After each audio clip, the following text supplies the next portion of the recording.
Good day and welcome to lesson 20 in our study of the book of Mark. Today continuing on in chapter 6, starting at verse 30.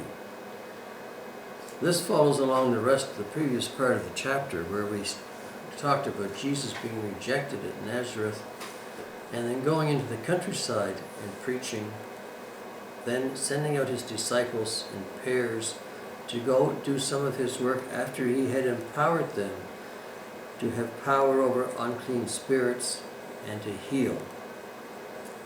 So they went out and did some of the work that Christ had been doing as extensions of Christ himself. And they've been busy doing this. And they had been rejected themselves in some places, and Jesus told them when they were rejected to shake the dust of the area off their feet, a symbolic gesture to mean that they left that area behind. Because he said that you would be rejected. He said that you would be persecuted, you would be put upon by some people in certain areas to leave those people behind. And he also then told the story of John the Baptist, how John the Baptist was beheaded because of the whims of Herod Antipas and of the way that he made a pledge to Salome, the daughter of Herodias, as another means of saying that this is what can happen to you because you preach the truth. So this has been going on, and the disciples have been busy, Jesus has been busy, and now we start this part in chapter 6 and verse 30, when it says, the apostles gathered to Jesus and told him all things, both what they had done and what they had taught. So they reported back to Christ all their activities, what they had done, what they had accomplished, what they had taught people, how busy they had been. And Jesus took pity on them. He said, you must be tired, you must be weary. So come, he said, come aside by yourselves to a deserted place and rest a while. He said that you need rest. He tells us we need rest. We can't do things all the time. We can't be working all the time. We can't be trying to do things or accomplish things, wherever it may be, all the time. We need rest.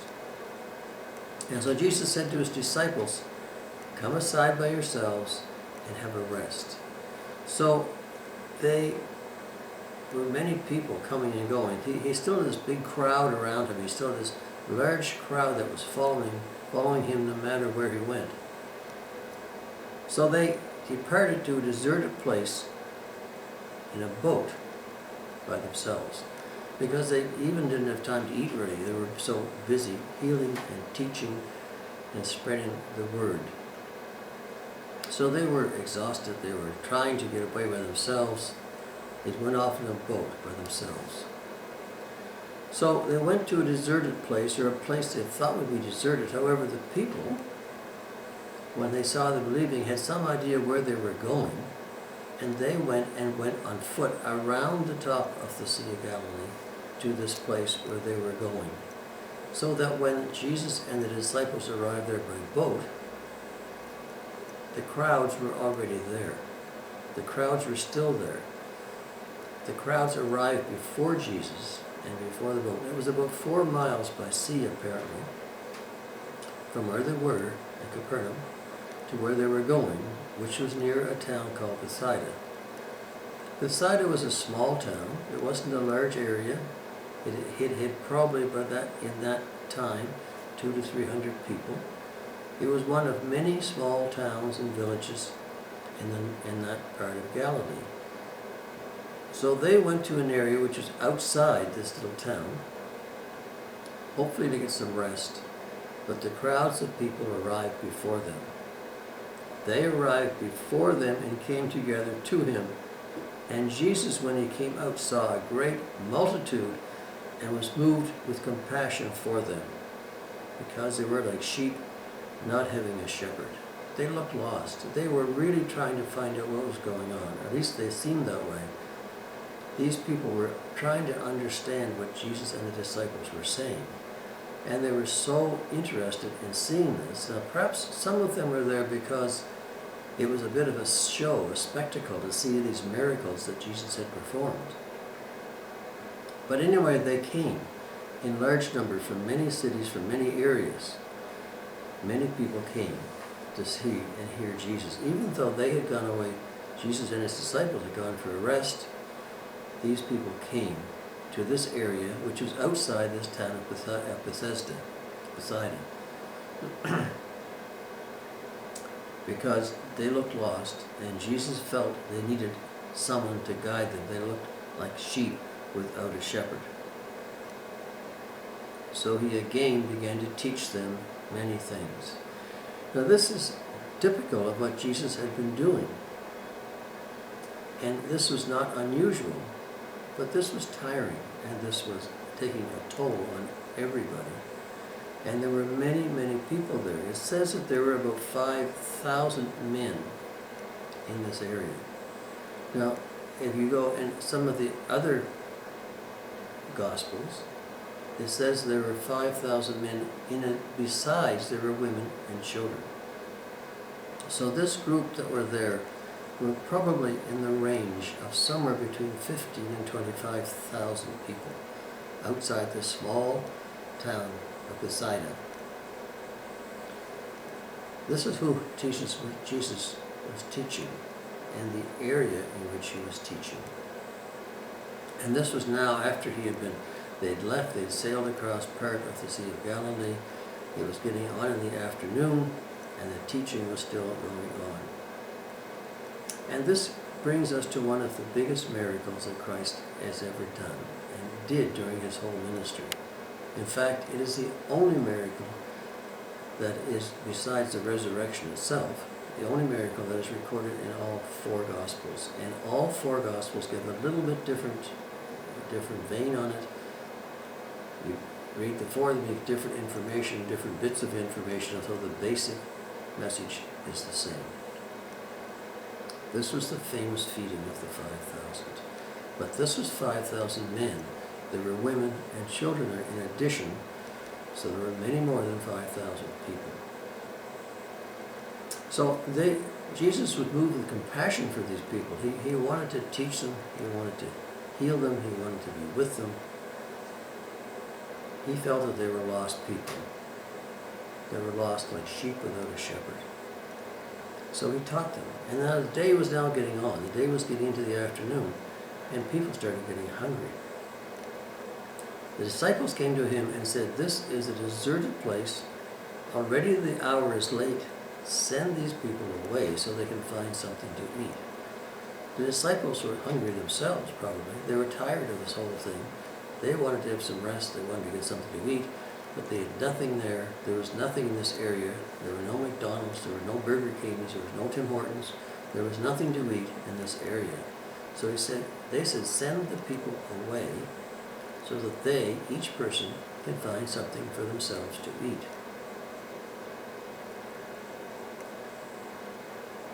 They wanted to send these into the surrounding countryside and find bread for themselves. Jesus answered and said, "You give them something to eat. You have seen the miracles that I have done in the past. I have empowered you with the same power. You provide them something to eat." Now this shows how fast the idea and the sympathies of the disciples had were lost. I mean, they had seen what Jesus had done. They had received what Jesus could do. And yet when Jesus asked them to do the miracle, to do something for these people, they just shrugged and really said, "Shall we go and buy bread with all the money that we have, which is 200 denarii, which would not really feed this whole group anything? Can we go and buy food with this?" And this is sort of said in a sarcastic, complaining way. What do you want us to do, Jesus? We can't go out and buy food for all these people. We don't have any resources except this 200 denarii. So it was sort of said in a bit of a derogatory type attitude. What do you want us to do? We can't really buy things for these people. This is all we have. So he said to them, how many loaves do you have? How many fish do you have? What do you have here? So after searching, they found this one child with 5 loaves and 2 fish. Now these were not loaves of bread like we think of loaves of bread. These were probably more like crackers or oatmeal cakes. Very small cakes, enough for a child to have along with 2 small fish for his lunch. It seems in all these people, there was only one mother with enough sense to provide her child with a lunch. Just one. No one else had taken any food with them. No one else had any resources with them. They had this one child with 5 loaves of fish, 5 loaves and 2 fish, 5 barley corn and 5 barley loaves and 2 small fish. That was it. One mother packed a lunch for her child. So they said this. They had 5 and 2 fish. So Jesus took this child's lunch. This probably was not very receptive, very easily received at the very start of this. Here's this one kid with 5 small loaves of oatmeal for himself and 2 fish. And here comes Jesus, takes it from him. The only one there with food was the child, and Jesus takes it from him. Probably not well received at the very start of this. But then he said, go and sit down in groups of 50s and 100s. He had all these people organized, and they apparently did it, organized in groups of 50 and 100. You have 15,000 people, or perhaps more, organized that quickly. It must have been some kind of an event, some kind of a feat. And it was on green grass. He said, lie down in the green grass. So this was not a desert. It was a deserted area, but it was not a desert. So you had all these people. Some of these would have come from the town of Bethsaida, which was right next door to this area. They would have known some of these disciples before, because 4 of them came from this area. They would have been aware of what had been going on, because the disciples, when they were sent out by Jesus in pairs, probably visited this area. So this whole idea of what Jesus was doing or trying to do, or Jesus and his disciples were about, would not be unknown to them. So when Jesus said to sit down in groups of 100s and 50s, the people complied very readily.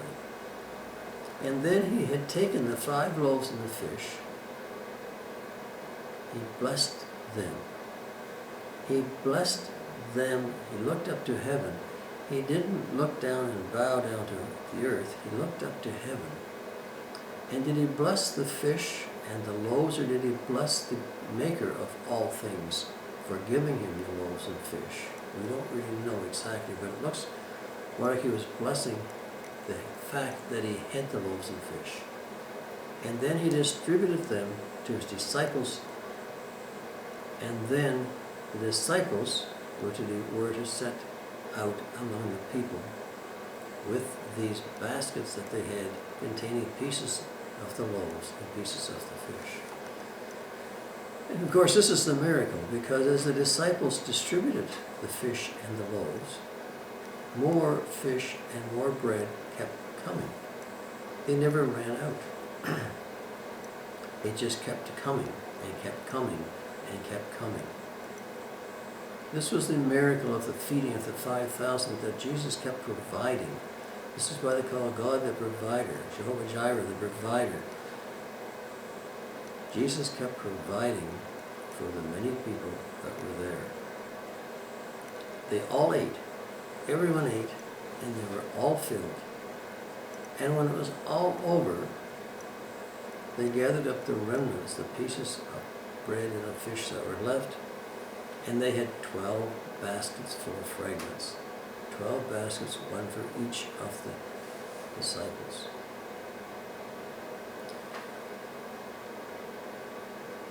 Those who had eaten the loaves were about 5,000 men.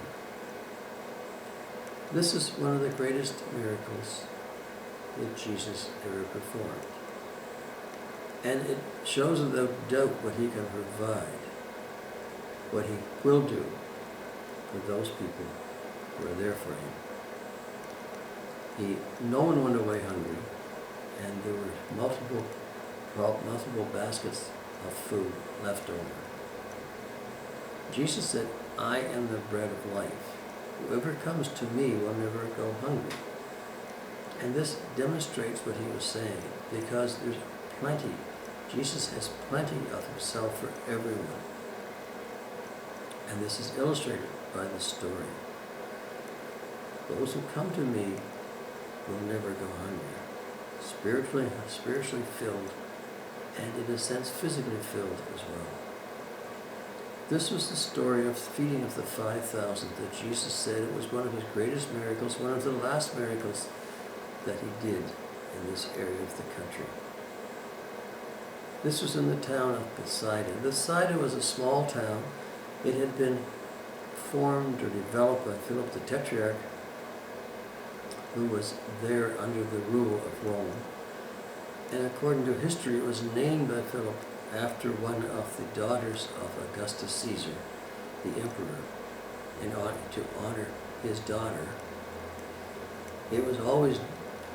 Things were always done to honor the emperors in some way, because it was through their jests that these people, Philip and Herod Antipas, had their rule, had their power at all. So this little town was called Bethsaida in honor of the daughter of Augustus Caesar.